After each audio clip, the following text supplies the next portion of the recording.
Welcome to Secrets from the Saddle podcast. I'm Stohbehn, your host, fellow cyclist, bike club founder, cycling coach, bike race junkie, just truly super passionate about cycling. My journey with cycling started 20 years ago when I opened a spin studio, started a women's race team, and founded a women's only cycling club called Cycle Fit Chicks. I'm super thrilled to reveal all aspects that make the world of cycling operate. I'm so excited to be able to bring you interesting people from around the world, pro cyclists, recreational cyclists, coaches, event organizers, bike shop owners, everything and everyone you need to know or ever wondered about when it comes to cycling. I know you'll enjoy this episode.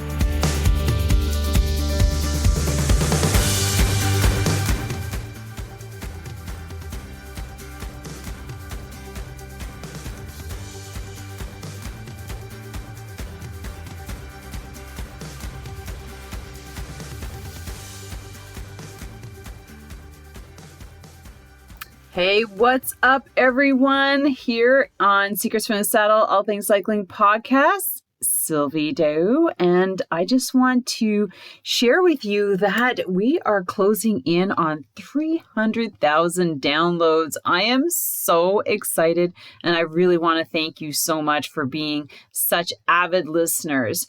You guys just make it so much fun to bring content to you.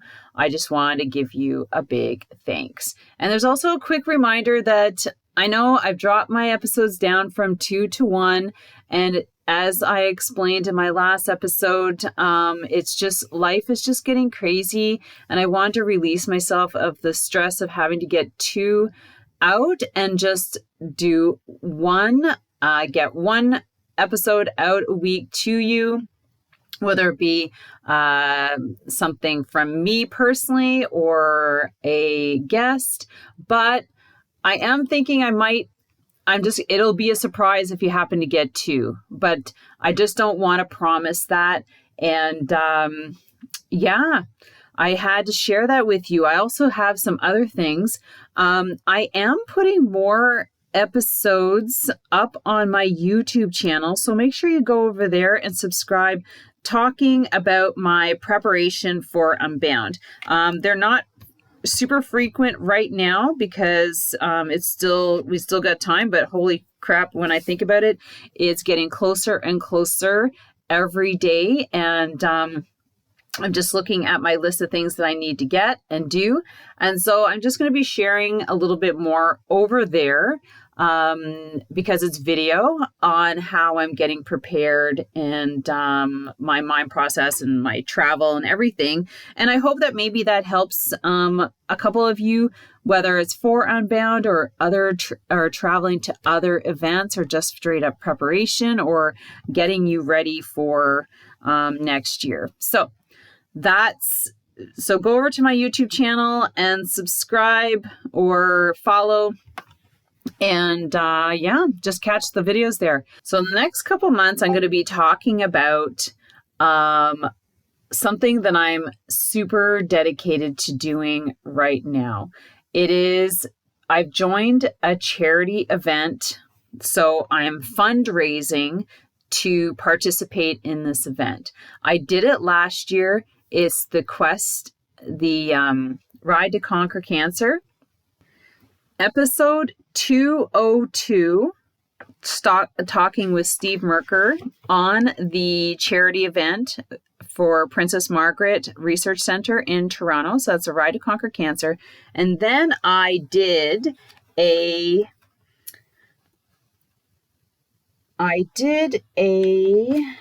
event recap on my experience, which was just like super phenomenal. You have to search Ride to Conquer Cancer, but I did a race report or event report. And for me, that event just inspired me so much for everything that they do. They raised over $16 million for cancer research. Now, the Princess Margaret is one of the top 5 leading research centers in the world. They research all cancers. So the nice thing about being able to donate to this particular cause is that you can actually choose which cancer research you want your money to go to. So if it's prostate, breast cancer, ovarian cancer, lung cancer, you can choose to have your money go into one of those that you are more passionate about. Now, this year in particular is important and passionate to me because I am not only I'm riding for cancer, but I'm riding for and participating again this year for my mom.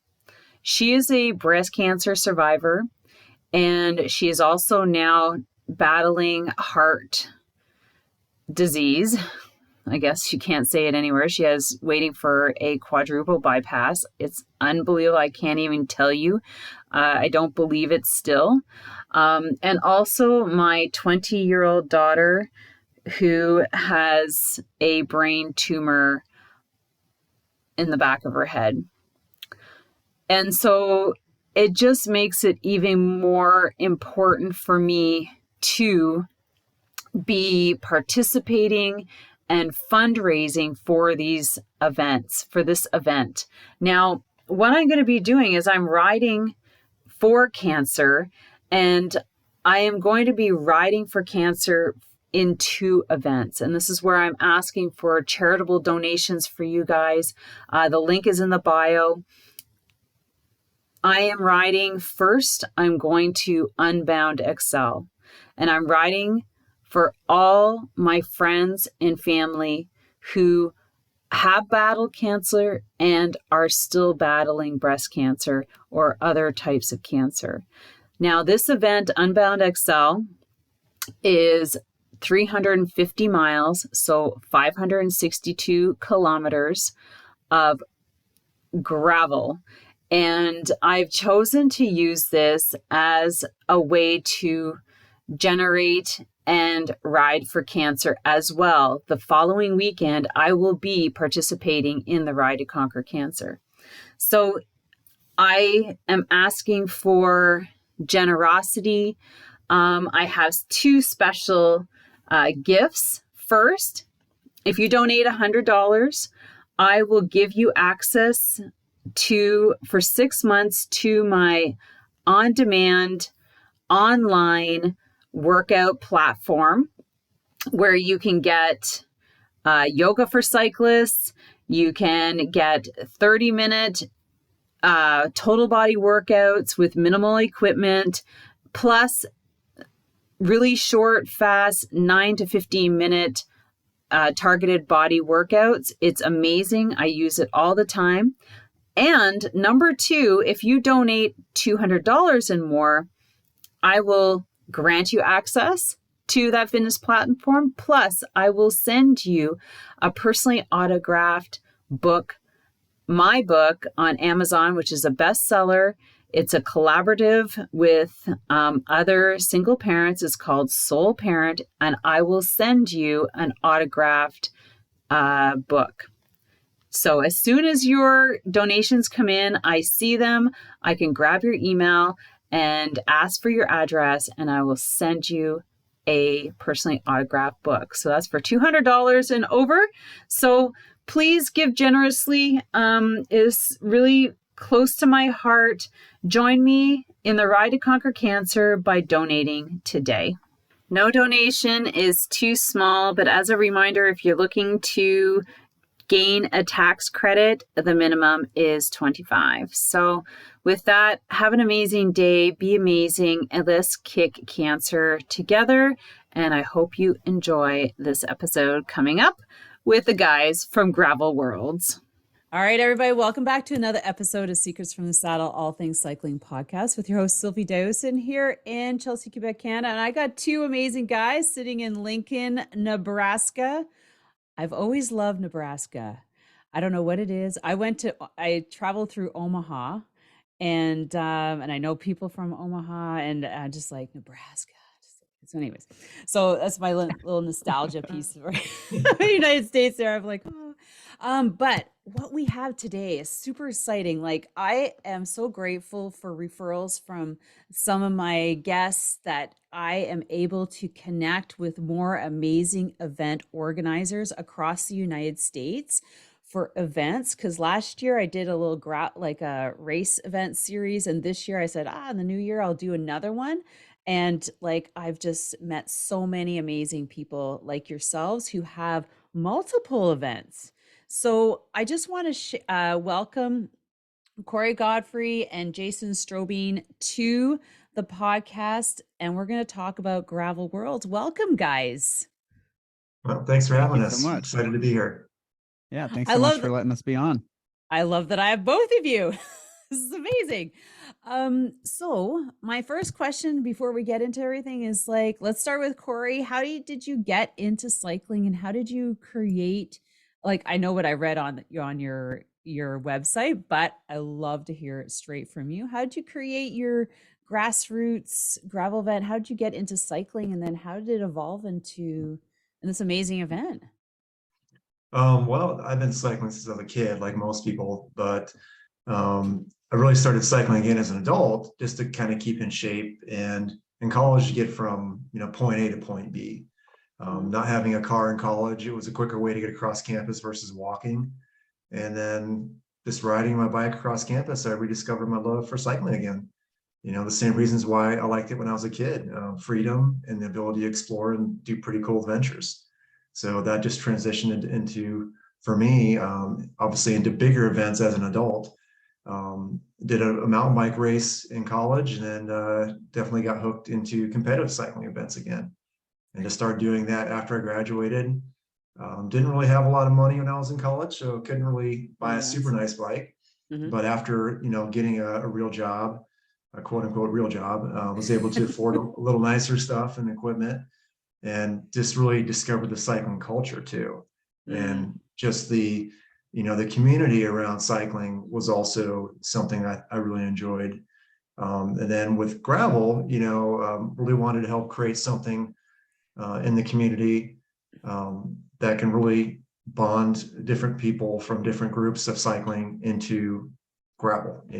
Gravel is kind of like the melting pot of all these different disciplines, mountain, road, cyclocross, BMX, any weekend warrior, adventure tours, randonneers, whatever.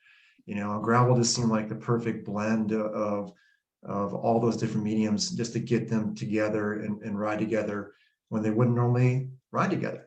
So I think it was probably, for me, I started riding gravel shortly after arriving in Nebraska from Ohio, and living in Lincoln, perfect community for gravel. You could probably be majority of any spot in Lincoln within 15 minutes out on a gravel road in the country. So from my house, it's like 5 minutes, I'm pretty close. So you can go any direction you want, and you're going to go on some gravel roads. So Lincoln was a perfect community for, creating an event. And the first event we did was in 2008, I believe. And we called the Good Life Gravel Adventure. Pretty small. You open it up to the internet, and, it's amazing when things happen, right? You're like, yeah, exactly. Enter. Yeah, like I think we had 5 states show up, like 25 people. Like, hey, people showed up, like, who are you? Like, how'd you find out about this? Oh yeah, we saw it on the blog, And then the next year it was 50 people, it doubled. And then the next year we changed it to Gravel Worlds, and it was 100 people. And it seemed like every year it just kept growing, word of mouth, and that sense of community just kept building. And it's been a really cool thing to see happen. And last year we had over 2,600 people at the event. So wow. Yeah. So it's growing in size. I love hearing about growth, because it gives like small event organizers like myself I just like, there is hope, to grow your event.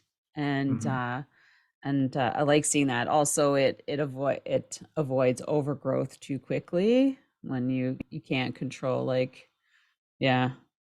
So Jason, how did you get into cycling, and I guess you would lead into how you met Cory. Yeah, so I got involved with cycling similar to like Cory. I rode as a kid and then kind of refound that love in college. I had a friend, I think either my junior or senior year, that had an extra bike, and I think the first ride we went on was like 15 miles, and I thought I was going to die.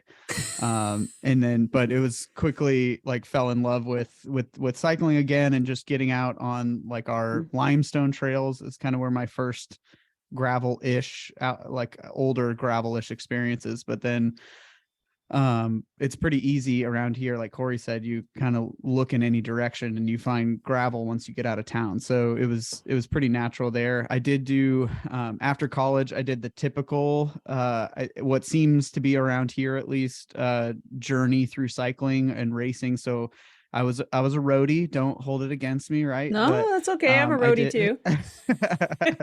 No, but I started out as a roadie and then did some mountain bike races too. And it was that community aspect that just I personally didn't find in those genres of cycling. And my first gravel event, I had bought a fat bike, and kind of kept hearing more and more about this gravel thing. And so my first gravel event was on a fat bike doing like 75 miles. It was an event out in central Nebraska called Odin's Revenge that doesn't exist anymore, but it's a classic Nebraska like piece of history. Very, very beautiful out there. So, but from that first gravel event, meeting what we call the gravel family, it's like I was hooked on gravel. So came back. I did gravel worlds without being involved, like didn't really know Cory at the time. So I did gravel worlds, did Unbound, did Mid South, did all the big ones. And then kind of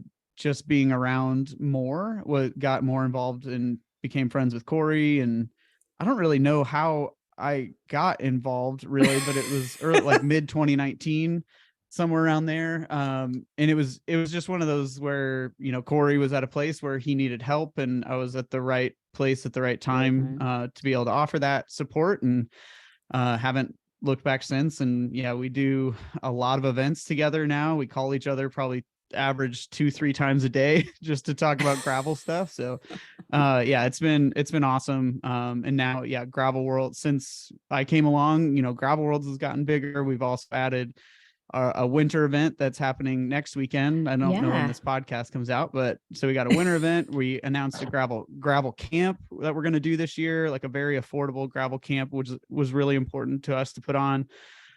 We do a fall event that's 100% fundraiser event. It's always been, Cory has always led with a philanthropic spirit, and so we've followed that. And in honor of an old promoter of ours who was killed by a drunk driver in 2017, we created an event called Randy's Ride, and it's just a 100% fundraiser event. We know that not everybody can afford to come to gravel worlds or afford, bigger events. So we created that event where it's $2 entry fee. That is a donation, and then you can donate on top of that.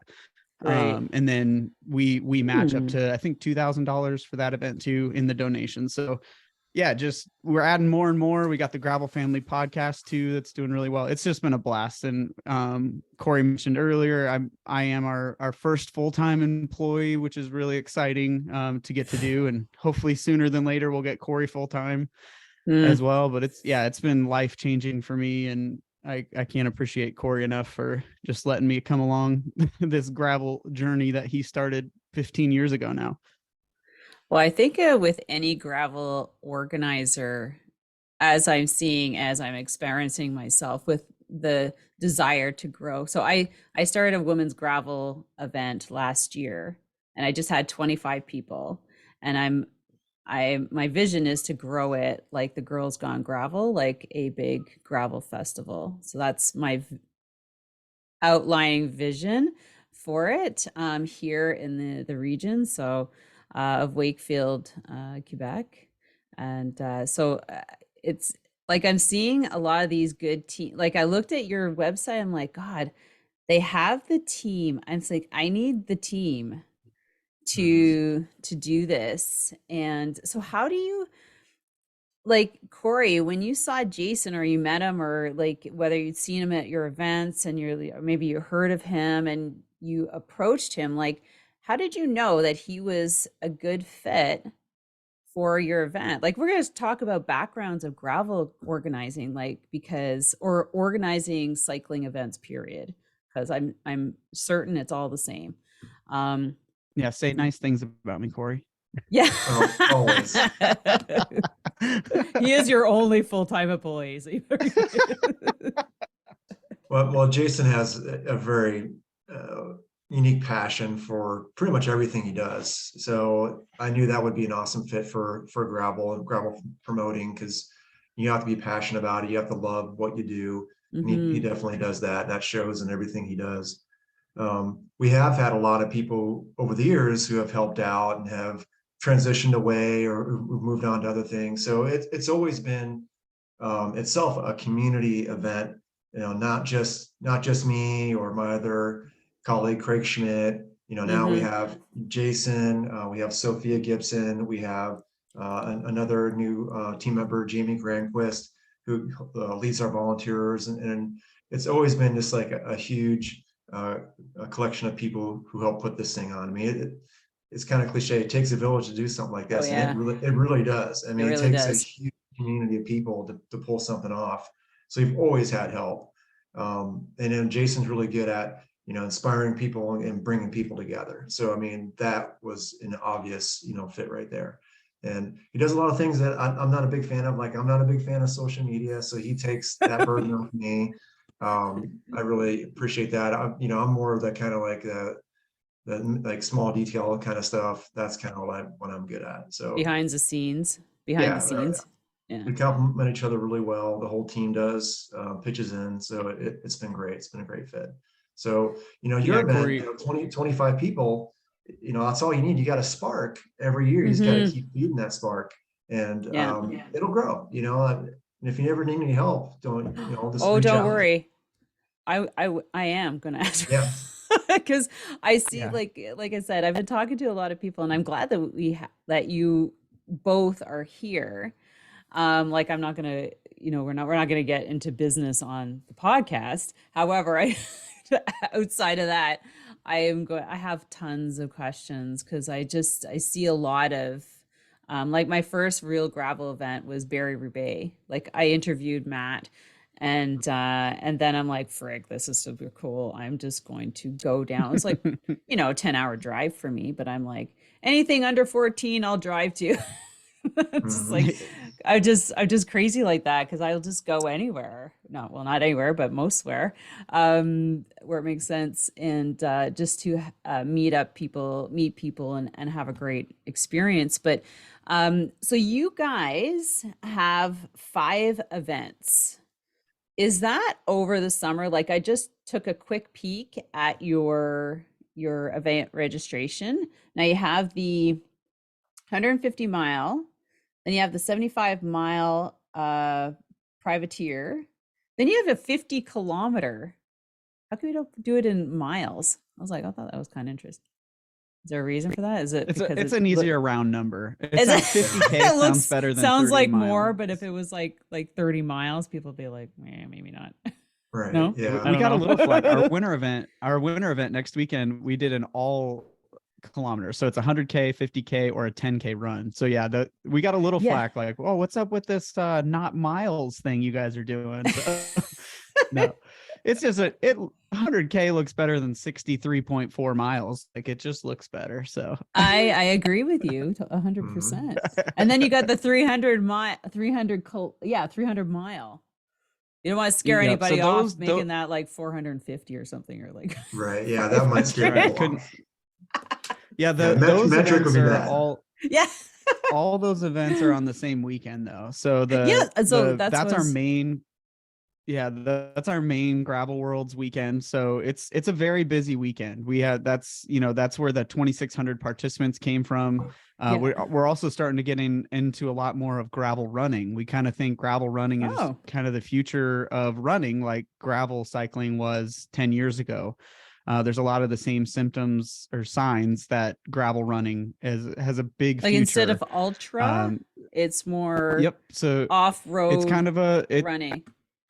yeah, it's like perfect middle ground, just like Yeah. gravel was with cycling. It's trail running is kind of like mountain biking, right? And road running, like the Boston Marathon, is very similar to road cycling.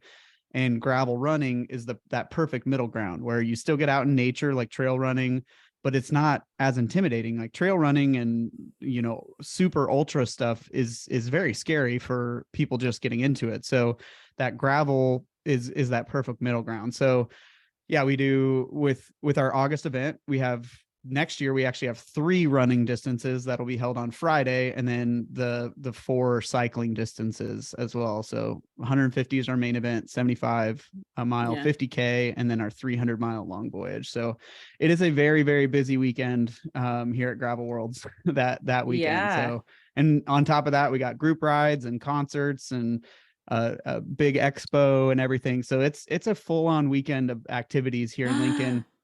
That's and what then I next love year, one of the hearing. I'm country's like, it's the experience. yeah, one of the country's largest air shows is the same weekend as us next weekend or next year. So we'll have like the Blue Angels stunt team like flying right over the start line and stuff. It's going to be a wild weekend next year. It's going to be really cool. So Lincoln's going to be a hop in place the weekend of August 25th and 26th. That's for sure. You're talking like this year, like this summer. Yep. This summer. So, and registration's still open. So go ahead and get signed up. gravel-worlds.com. Yeah, I know. So Jason's the social media guy. Can you tell? So tell me more about like how you like decided to change it up and to create the different events and like the date, because August is not, is it just because it gives you more time in the year? I'm like, well, originally it's kind of selfish. I scheduled the no, it isn't. it's my birthday, so that's why Is it really? I wanted to do it like a birthday celebration, and you know, I wanted to give back to the community, and I felt like that was the perfect time to do it. Obviously it can be pretty hot in Nebraska in August, but we also have something called Husker football that starts in September, which, you know, the Cornhuskers bring a lot of people to Lincoln. You know, I think the population of Lincoln probably increases by 25 to 35% on a Husker game day. So it just brings in a lot of people. So we wanted to try to avoid Husker football, and to do that, we have to get it in before September, essentially. So, and then to avoid other events, that's primarily why we stuck with the August date. So we've had really good weather the past couple of years, believe it or not. So it has been wood for you. Oh my God. So, well, I do find that the end of the season's kind of a nice time to go to a bigger event like that. I like even like, because it's so close to September, I get into some gravel stuff in September, and you know, it's a little bit cooler. It's just, you know, more ideal. I mean, up here, I'm not sure what September is like in Nebraska. I suspect it's probably still warm, but yeah. So tell me a little bit. It usually stays decently warm until late September, probably. Like early October is when it really starts feeling like fall. So it's usually those first 4 or 5 weeks of college football is still really hot, and then it starts cooling off. So it's our town really does revolve around college football for sure in the fall. We can't avoid it. So is it in Lincoln? That's the college? Right. Yep. So the University of Nebraska is based here in Lincoln. So I mean, just the stadium itself is 97,000 people, I think, something like that. And then I mean, the entire downtown area is just packed with humans. So it's pretty crazy. So they call it a sea of red for a reason. So we're a red, everybody's wearing red shirts and everything. So it's kind of cool to see, but we prefer our gravel family a little bit more. So yeah, I would guess. So tell me a bit more about the gravel family, if you want to talk about the podcast, Jason. Or sorry, Cory, is there I know that I was just looking at the time, and I just want to be respectful because I know that you're super busy because you just got back from holidays, and we all know what it's like back at the office after holidays. I am really grateful to have you here, No, I actually. appreciate you inviting me. So, are there any other questions you want to ask me before I drop off? I don't think so. I just want maybe some ending comments about the event. I know that we have all your links for socials up there. You're everywhere, and yeah, if you could share like maybe a special um year that was significant to you in the growth of the event. I think last year was a pretty significant and special year. We, for Jason's idea and a lot of his hard work, we accomplished something pretty significant. It was 1,000 women in gravel initiative. Oh, wow. So that was achieved last year. We actually got between participants, volunteers, everyone there, 1,000 women participating in Gravel Worlds. So that was a really huge accomplishment because, our first year of Gravel Worlds in 2010, I think our participation rate was like less than 10%, right around 10% women. Yeah. So getting more diverse people, more women, that's always been a really big mission of our event. And, the whole idea behind the gravel community is it's very inclusive. We just want to bring everybody in, have a good Hmm. time. So that was a huge deal for us. And we're always focusing on, making the event much more inclusive. Yeah. So that's something I thought was very, very special and unique that we did.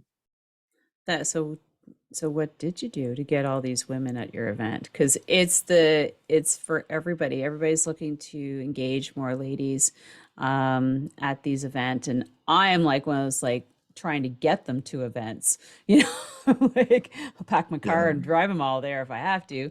But what was the secret? Well, Well, Jason has the recipe for the secret. So oh Jason, yeah. why don't you kind of discuss that? I don't know. I don't know about that. I mean, the whole idea came from a conversation with a couple of sponsors. When we were talking with sponsors, kind of end of the year recap that you do when you have sponsors for an event, and there were a couple, and in those conversations, they always talk about your demographics, like how Mm. many women, what was the age breakdown, all that, and in 2021, I think it was like 28% women, something like that. It was like 28%. And personally, I thought that was really bad. Like I was really embarrassed that we had to put that in our media kit kind of thing. And when we reached out to these sponsors, like we had multiple in a row that was like, wow, that's almost triple the average of women participation. And it was just Oh. like, I was like, well, this is embarrassing for a whole nother reason. Like that's like, we shouldn't be like the gold standard at 28%. So I was like, all right, well, let's just do something crazy. I'm a pretty big goal setting guy, and I like the goals to be scary and a Ah. chance that you're going to fail. So I was like, let's just triple the number of women we've ever had. So 2021, we had about 340 women. So I was like, let's just do 1,000 women, see if we can do it. We'll throw the idea out there. And then we committed that we would donate $5 per woman to our Nebraska Grit program, which is girls riding together. So like not Oh. only were we doing this, we're raising money for the next generation of girls on Mm-hmm. biking. We had an anonymous female donor that right away came alongside us. So it was $10 per woman.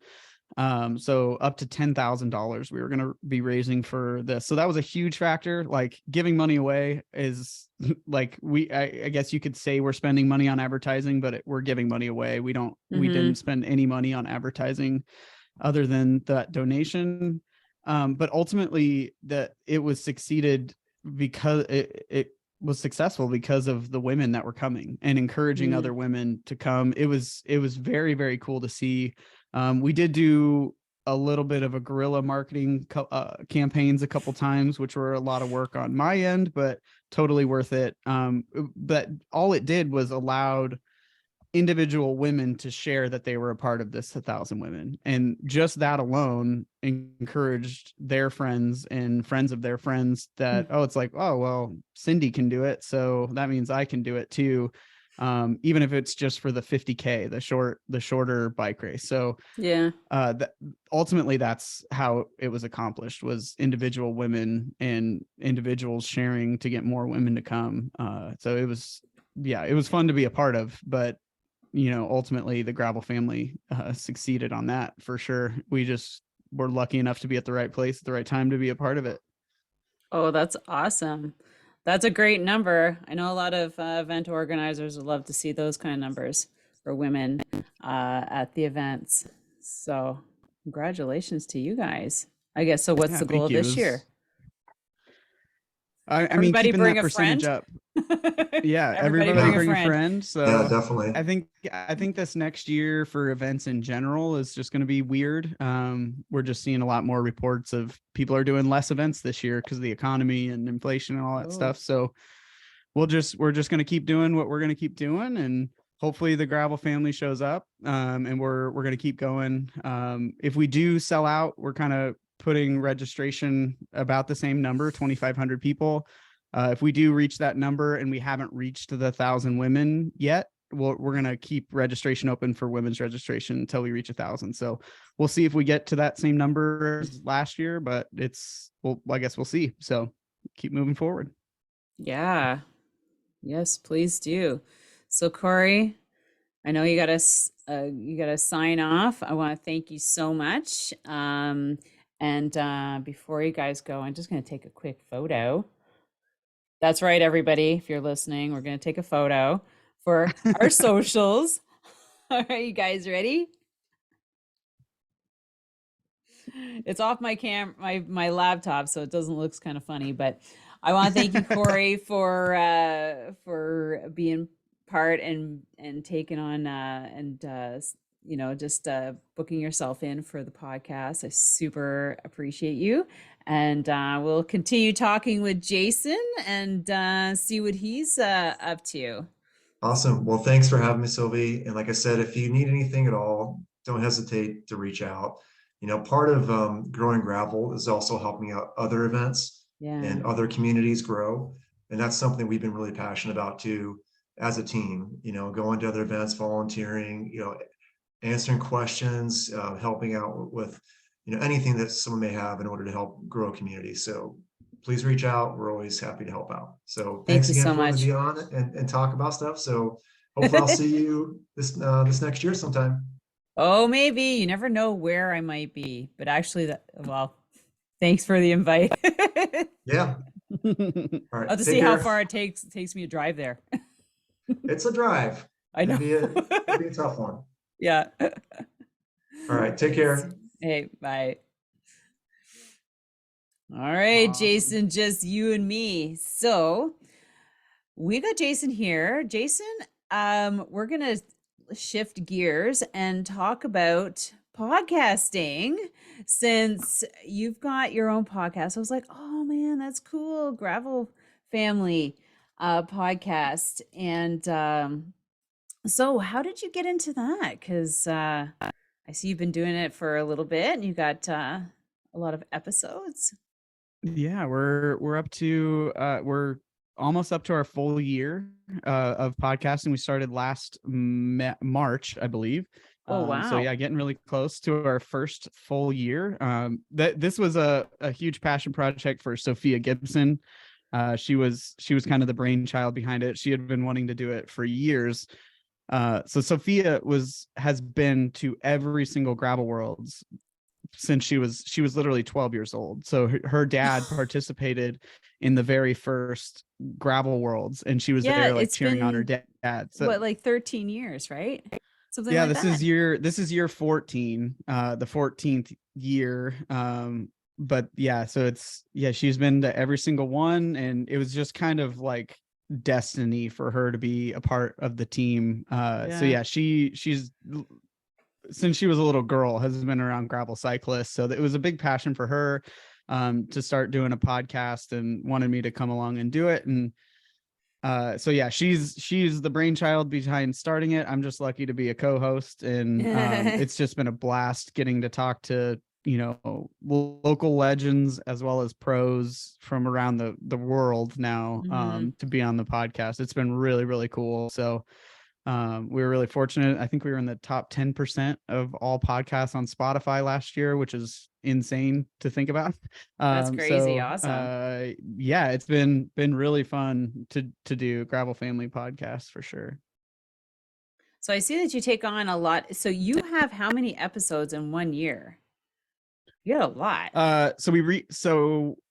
It's about weekly. So I think the number podcast we wrote today was like 221, but we restarted the season where our seasons are running off of Gravel World. So season 1 was like started with 100s, and then we restarted in right in September after Gravel Worlds with the 200 series season 2. Right. So then we'll start with season 3 after Gravel Worlds. Kind of everything in our world revolves around Gravel Worlds in August. So it's like, yeah, it makes sense that we restart every August with a new season. So I think we're up to 40 something, 38, 9, something like that podcasts already.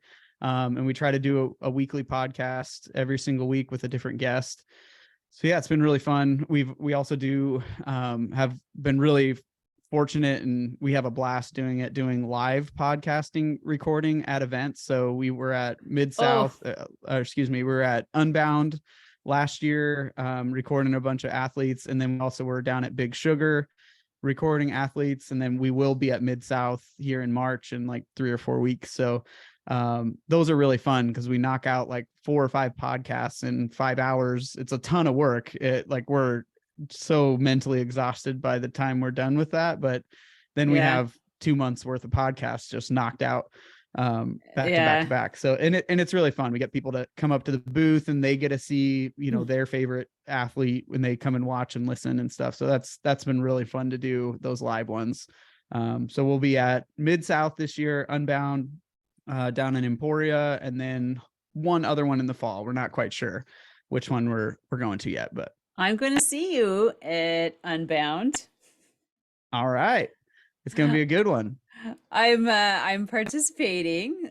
Speaking of driving, that was like 2 times as far as I would ever drive, but yeah, I did. While you were chatting, I did look it up. It's 21 hours to Lincoln, just so you know. So yeah, it's got to be about the same distance to Emporia. It's 24. It's about 24 from where I am. Yeah.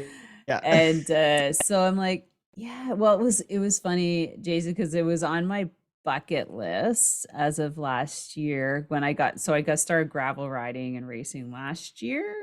And I did like quite a few. I did Reggie, then I did our series here, and then I did I did Barry Roubaix, I did Reggie Ramble, and then Reggie's awesome.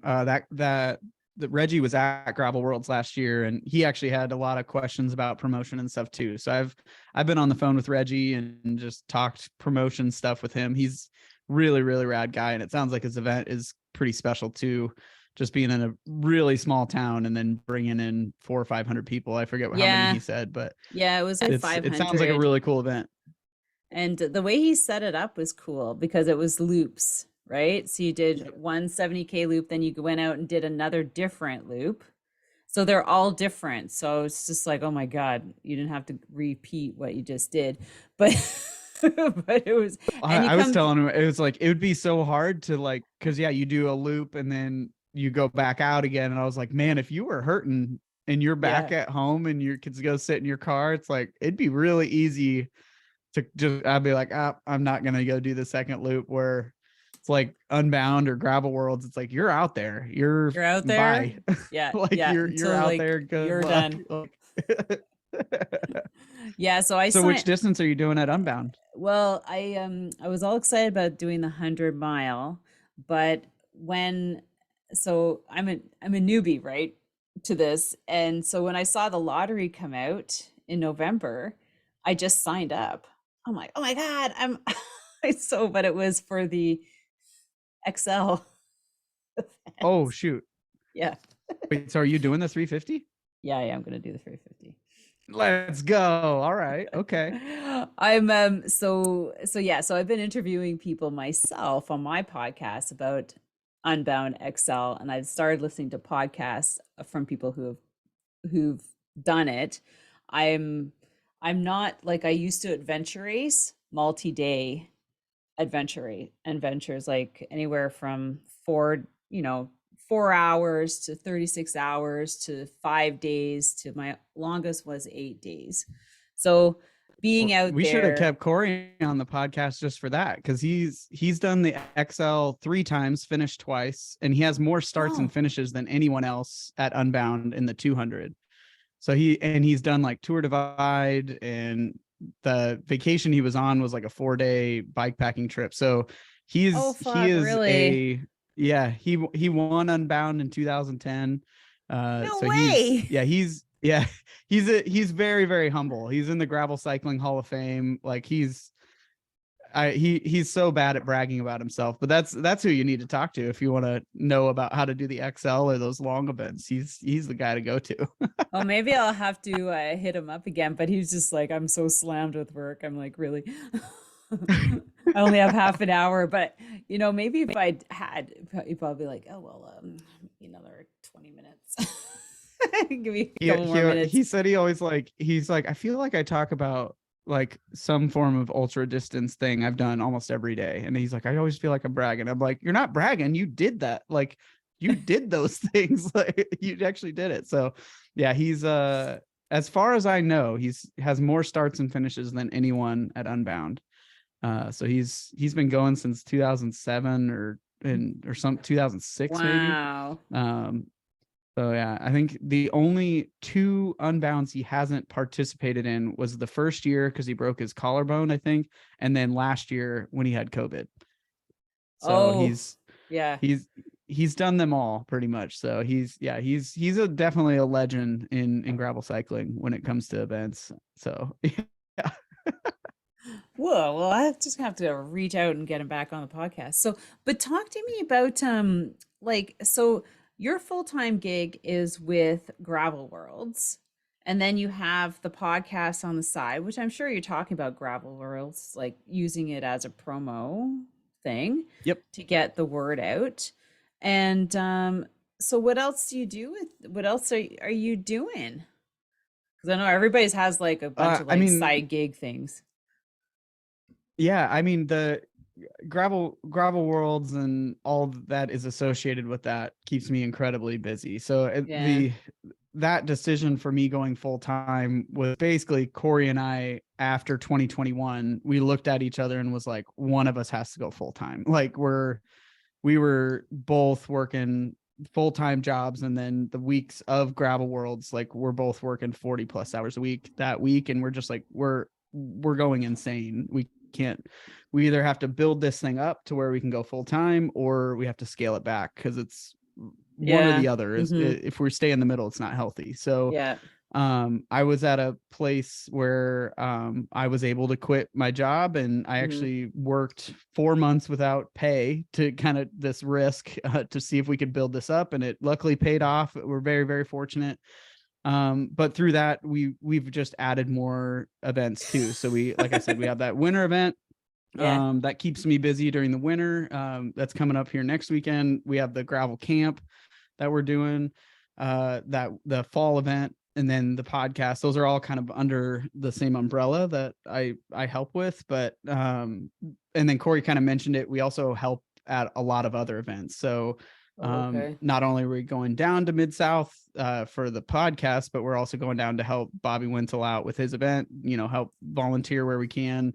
There's several events throughout the year, 4 that I can think of, that we were pretty involved on a volunteer basis too. So very, very busy on that front, for sure. And then I do sit on the board for the Hall of Fame, the Gravel Cycling Hall of Fame. So I'm on the board for that, and then I'm also on the board for our Nebraska NICA, which is our kids cycling organization. So yeah, I stay very busy. I'm very fortunate that I get to talk about bikes all day.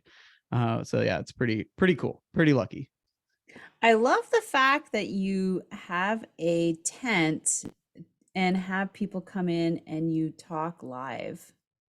Talk to me about that, because I have not thought about that because I usually am going there as a participant, right? And I don't know if I could ever do both. I probably like maybe Yeah. one or two episodes, but like I think I'd be exhausted. But how did you decide to do that? Or and is that something a lot of people do?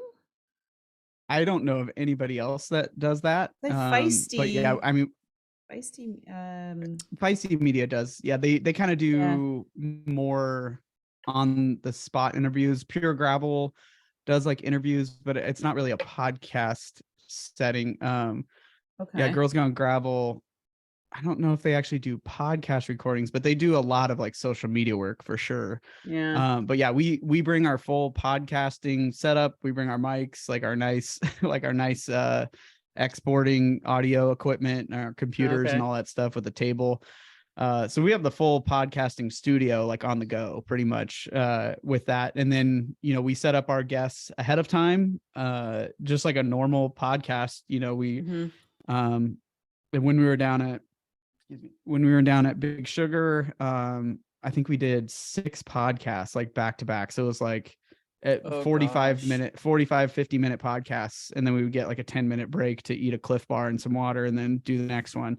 So it was a gauntlet for Sophia and I, and it's a ton of work, but we also just love doing it, and it's the Yeah. best possible time to just see Yeah. all these athletes in one place. So Hmm. I mean, there's no other place that you could have, 3 Hall of Famers, 2 Lime and Pre people, and a big fundraiser guy kind of person all in the same place where you can knock them all out. So we just have a blast doing it. And it's just been fun to engage with our fans. We're like shocked how many people actually listen to it, and we give out stickers and t-shirts and stuff and just say, thanks for listening, and Hmm. we just keep interviewing and sit at our table and just talk about gravel for 6 or 7 hours all back to back to back. So it's cool.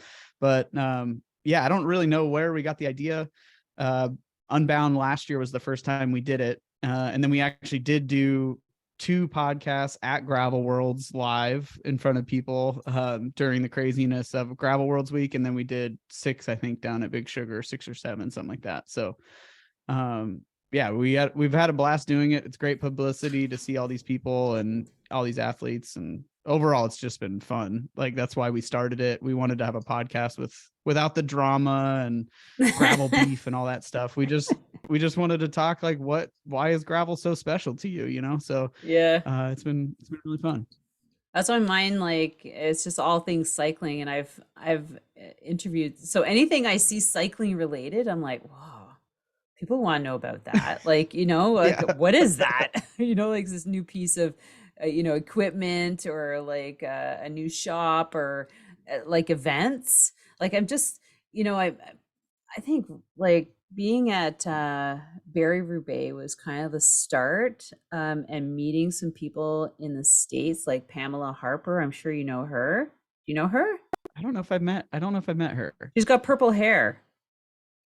I She's don't got, know if I've met her before. oh my gosh. Who does she ride for? Or?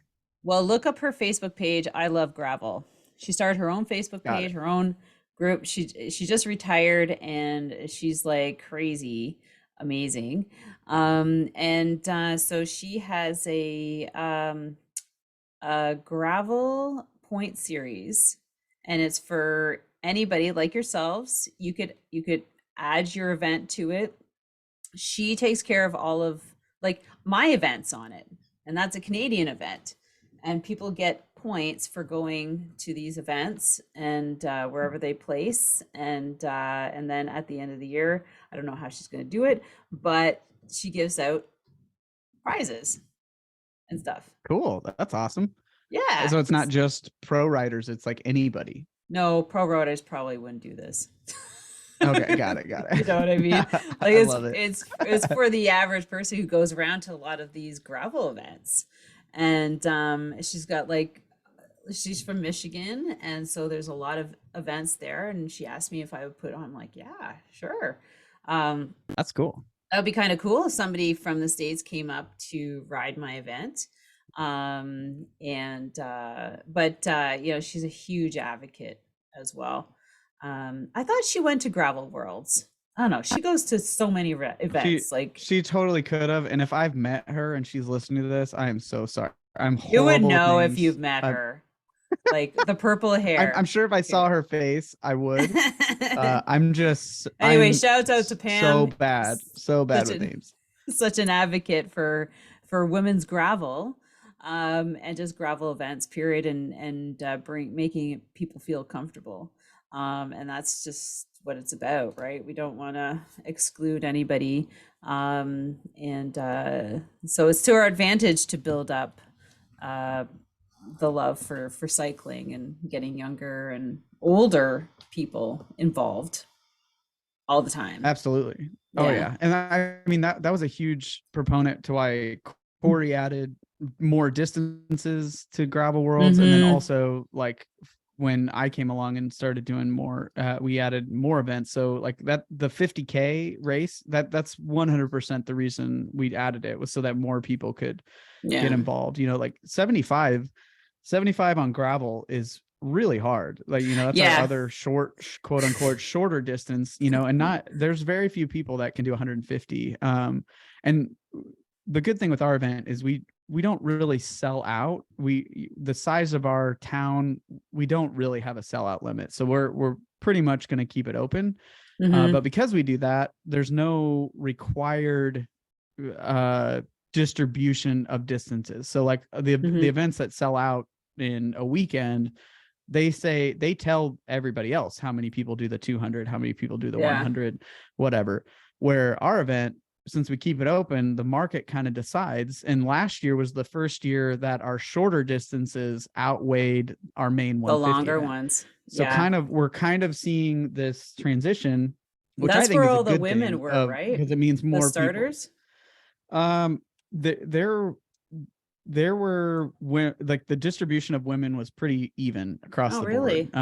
The 50K had the highest percentage, but I mean, there really wasn't a huge difference between the 50K all the way up to the 300. So like their women's distribution was pretty close to like 43% on everything. I think the 50K was the highest. I think that had like 53%, but like, and then the 300 was like 35%, something like that. But it was all pretty close to that 40% mark across the board. So yeah. But yeah, just getting more people, you're right, getting more people to feel comfortable in gravel, however that is, like we're totally down with. We're totally happy with having more people. If you feel comfortable doing 30 miles instead of 150, like I don't care. Like I correct people. I correct all the people all the time when they're like, I'm only doing the 50K, I'm like, or I'm only doing the 75. Stop it. Nope. I will not allow that type of language. Like that's right. Infinitely more than so many people will ever try. You know, you show you signed up, you came here, and that's all I can ask for you. So yeah, just more people, the better. That's all we want. Yeah, no, it's so amazing that there's more and more events popping up. I'm sure you're noticing.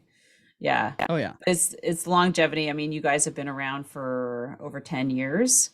And it's always like, so see who lasts. 5-year mark, 10-year it'll be interesting.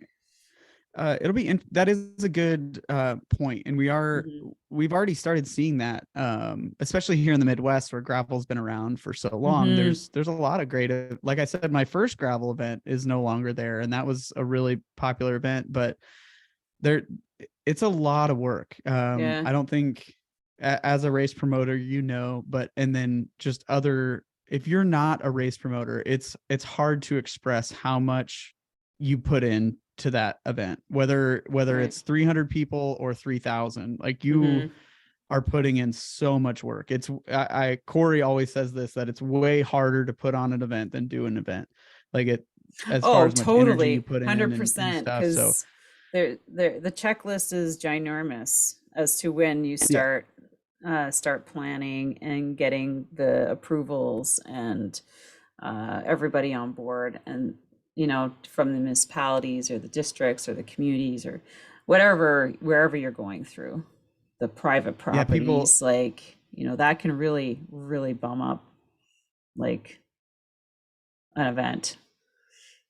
Oh, for sure. It's tough on a promoter, and um I always say that the biggest currency that you're going to have is passion and sacrifice. Those are the like, there's a lot of times it doesn't matter how much or how little your money is coming into your event.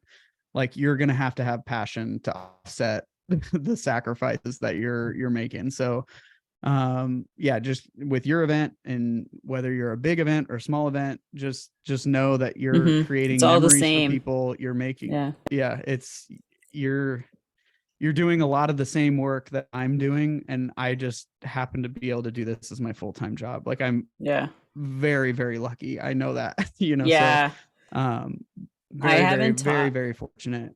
Yeah, I haven't talked to anybody who said that this was their full-time gig. Everybody has like the job, and then they do this. But I've also seen a lot of event organizers buy other events. Like, somebody is wanting to retire, and so they then take over yet another event, and I'm seeing that as well. So people are like, okay, I'm kind of done with this, been like X number of years, do you want to take it over or buy it from me? I don't know how the purchase would work, but yeah, I'm seeing that too. So people are just taking on more events and running them. Yeah, we try to do the best we can to support those other races. So like, we've had a couple races reach out to us about, like, do you want to take over, kind of thing. And our response is like, well, how can we help you, is honestly how we do it. So like I said, we go, and our team takes our full team and goes and volunteers at other events, because it's really important for us that, the 200, 100, 400 people events stick around, because very few people's first event is going to be Gravel World, right? A 3,000 person event. Very few people are going to do. It's naturally intimidating to line up with 1,000 people per distance, right? That's scary to be around 1,000 other cyclists. So if you can catch the bug at a local event of 150 people, then you're coming to Gravel Worlds, right? You've caught the bug. So yeah, it's really important for us for those small events. And I talk to race promoters all the time, like, don't feel like you have to grow it if you don't want to, too. Like, that's also really important for us. I feel like there's this like need to have these big, well, I know it's like, I say, this is my vision, but I know it's going to take me a number of years to get there. And, just because of how much time you have to put into growing it, right? Like, you're the social media coordinator. It takes a lot of touches to get somebody to your event. Yeah. It's a lot of work. And so, there's just been a lot of promoters that I've talked with that, they burn themselves out because they feel like they have to grow 100 people a year. And then, if they stay the same number, then they get discouraged or feel like they're failing. And that's not at all the case. So, if you go to events, like, volunteer, like, go to an event and volunteer. Like, every event we go to, we volunteer. Every event we don't participate in, we still try to go and volunteer where we can. So, help out those promoters, pay them what they're worth. I feel that's another thing that promoters kind of don't value their own time or their own sacrifices that they're making. So just value yourself and know that you're doing good things, and just keep working hard and use that passion to keep moving forward where you can. Yep. Don't want to burn out. Don't burn out. Don't burn out. But yeah, it's okay to ask for help. It's okay to ask for help. Yeah, well, that's where I am. It's like finding the right people to build the team, because I know that in order for it to be sustainable and long term, and it's approaching the right people. Or maybe I should just start approaching people, period. Like, would you want to be on my team? Would you want to help me? I would definitely, we've gotten to a size where we're fortunate that people ask to help all the time, and it's like hard to keep it focused. But like there was definitely a time when, before I came along for sure, and like it was just Cory and Craig that were putting on the event. Like Cory mentioned it at the very beginning, like there were so many people that helped, like so many people that have helped with Gravel Worlds in some way, whether that's helping design a t-shirt or volunteering at check-in or whatever. I mean, there's been hundreds, if not at this point thousands, of individual volunteers that have helped with our event. I'm sure it's over 1,000 at this point of individuals who have helped in some way with Gravel Worlds over the last 14 years, and then with other local cycling events. So we're very fortunate for our community, but yeah, it's always okay to ask for help. The worst is they're going to say, I can't help. That's the worst that's going to happen. So, so yeah, I would keep volunteering. If you're listening, volunteer for events, help those out when you can, and just keep putting the good energy out there. That's right. We don't want these gravel events to start disappearing. They all like flood the market and then like disappear. You're like, oh my God, where'd they all go? But no, I think that this has been great chat, Jason. I really appreciate it. And I hope our listeners appreciate it, because sometimes you just don't get to get deep into conversation with event organizers, because we just attend the events and we don't know the magnitude of what goes on behind the scenes to make it a good event for you. So I hope everybody appreciates that. And like Jason says, if you have the opportunity and the time, volunteering is always needed. Always need volunteers if you're a big event like yours. Thank you so much for being on the podcast. And I will look you up. I have my list of people to find at Unbound. Got the list of people.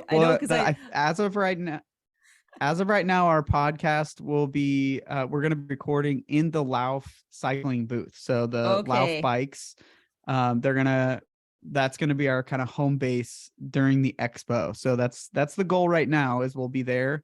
If we're not there, we'll be in the around the bike shop, the Gravel City Adventure bike shop. So don't know yet, but I think right now we'll be in the Lauf booth, unless it's 100 degrees and our equipment's melting, then we can't do that. So we'll see.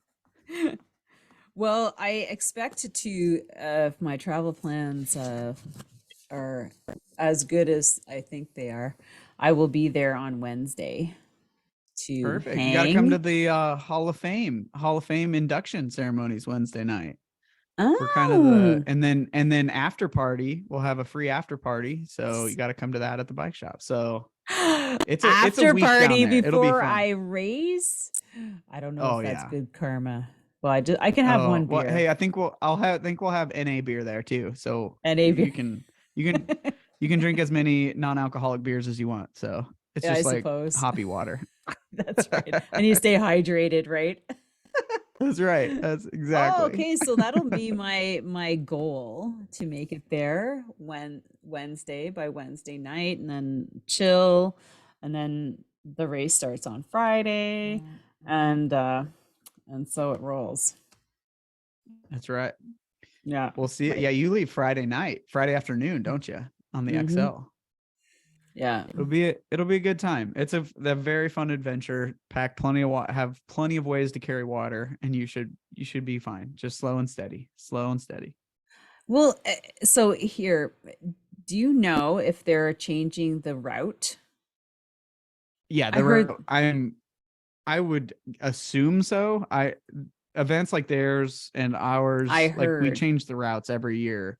But they're usually, you can kind of get a good idea. So like we have a new route for every single distance every year. So our 300's completely different every year. Our 150's different every year. So I would, and as far as I know, I'm very confident that Unbound's different every year as well. So I would assume that it's somewhat different. There's obviously going to be the highlights that they keep on there that are always like classics that they keep on the routes, but it will probably be different than previous years. But you can kind of get a good idea if you look at the old courses. Like you can I be like, all right, downloaded well, last year's. probably going to be 60 to 80 miles between water stops, whatever. I think theirs is around there, like 80 miles maybe between stops. But so yeah, get a good idea from old ones, and then they should be, I think they announced theirs about a month in advance for the XL, so you should have a good time.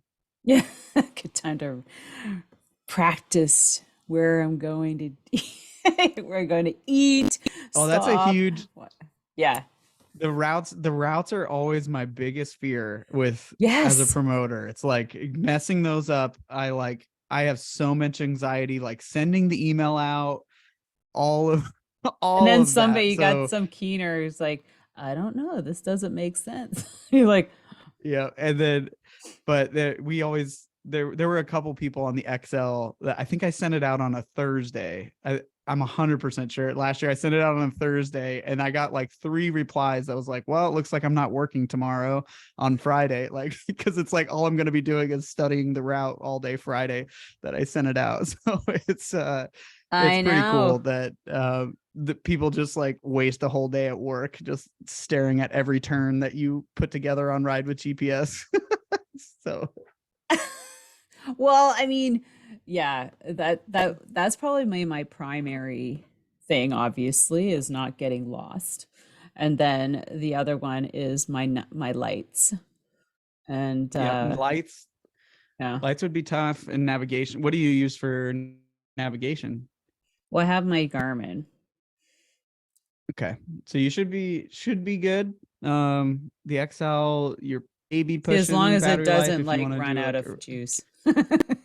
Yeah, you should be good. I know the new Garmin, I know it's expensive, but that 1040 solar, it's insane. Like you will have no problem with battery life if you have the new 1040 solar. That battery life is ridiculous. But usually Garmin's battery life is pretty good to survive the 300, but just carry a little battery pack. Oh, definitely gonna have that for sure. Pack for with my you phone, and for that should be good. Lights and yeah. I'm almost not worried. I can't say that I'm not worried. I am starting to prepare now. Not mentally, but like grabbing all my stuff and buying things and things. Yeah. The biggest thing is do a night sentry before you do it. That's so I'm going to do that too. Morning, day, and night. Just like testing myself, testing my gear, things like that. I have fallen asleep on my bike before, like when I used to adventure race. So I know exactly like, I think it's time for a nap. We interviewed this guy we interviewed a local guy on the podcast that he rides insane numbers. I think he rode like 24,000 miles last year. Like Whoa. just that. Yeah, he averages like 100K a day every day without missing. It's quite silly. But he did a 550-mile race where normally people take like a week to do it. Cannonball. Yep. So he did the cannonball without stopping. And he said he did that where he just like came conscious, and he was just like standing in the middle of the road. No idea how long he had been there. It was like the second night. So he rode oh my gosh, like all night, rode all next day, and then all through the next night without stopping, without sleeping. And yeah, he just like randomly woke up or became cognizant in the middle of the road. And he's like, I have no idea how long I've been here. No idea which direction I need to go now. But he's like, I guess I fell asleep just standing here. That's the level that you ultra people, I don't think I could do. I love my sleep so much. I can't do it. So I don't know how you guys, the falling asleep on a bike or whatever, it sounds so crazy. Every time I hear people that tell me that. You just hope you're in a nice grassy pasture, right? Have you had visions and stuff, like hallucinations? That I hear quite a bit too on the ultra stuff. They're like, yeah, I I saw this can't pink bunny that was remember, running. but that I could remember. And I remember like going over my handlebars. You're just like a rag doll. You're just like, Oh, so ooh, oh ah. man. Oh, that's No, this was crazy. another time. Oh. You just sort of like, I don't know. We're coming to the finish. This is in Newfoundland, I think. And it was a 6-day race. And we're just going over this like bumpy sections. And I just like hit my wheel. I just went, boop. Oh, I'm just no. like, whoo, but got back on my bike. Oh, where's the damn Oh, finish line? That'll hurt tomorrow. Oh, geez. Like, anyways, so I just go back to those memories where, we're just trekking through the night and I feel like I'm gonna die because I'm on some cliff and it's just, and things like that, and cycling and paddling. But Oh my gosh. So you're in the middle and like water paddling, right? yeah, like usually Oh my we're goodness. usually in like canoes, so we're two. So it's like so I'm usually in the front. Oh my goodness. You all are crazy. Sweet. So it's just I'm gonna take a nap. Or just like That is so great. Yeah, when you start needing sleep at an event, that's like my cutoff. I'm like, I'm out, guys. Like, yeah. I know ditch naps are a thing, but they say they're incredible to just have a ditch nap. But I have heard, like, the only reason I've been tempted to try one is like every ultra cyclist we've had on the podcast, they always talk about that sunrise coming up the next day. Yeah. Of like you've ridden all night, you're so tired, and they're like every single one of them talk about the sunrise coming up the next day, and it's just like magical. Like it's a feeling that they've never had. Like it's like this feeling of hope, of like a whole new day. You have a whole day, you survive the night. It's like you instantly just like for wake that. up. Yeah, just for that like sunrise feeling, that's the only reason I do it. And then I'm like, oh wait, but I would be Oh my God, another for day. 6 weeks. So yeah. Yeah. So no, I'm good. I'm good right now. At least we'll see if I get crazier as I get older, but yeah. Well, you never know. You got lots of time. But that's right. I think, this has been awesome. And obviously I'm always like this. I could talk, chat, but I'm sure our listeners are like, okay, we should take it offline. But so here's everybody. We have all their social media links that are going to be below. They're like Jason says and Cory says, the registration is still open and it's open right up to the day. So if now is the time people are looking at filling their event calendar. Whether you're not everybody's out to race, but a lot of people are out to experience a great event. And and myself included, out for the event, out to experience what's out there. And it sounds like Gravel World is got it going on the full weekend, the festival type. If you're in not Kansas, if you're Nebraska, make your way over there, sign up. And if you're going to be at Unbound, you better go find me.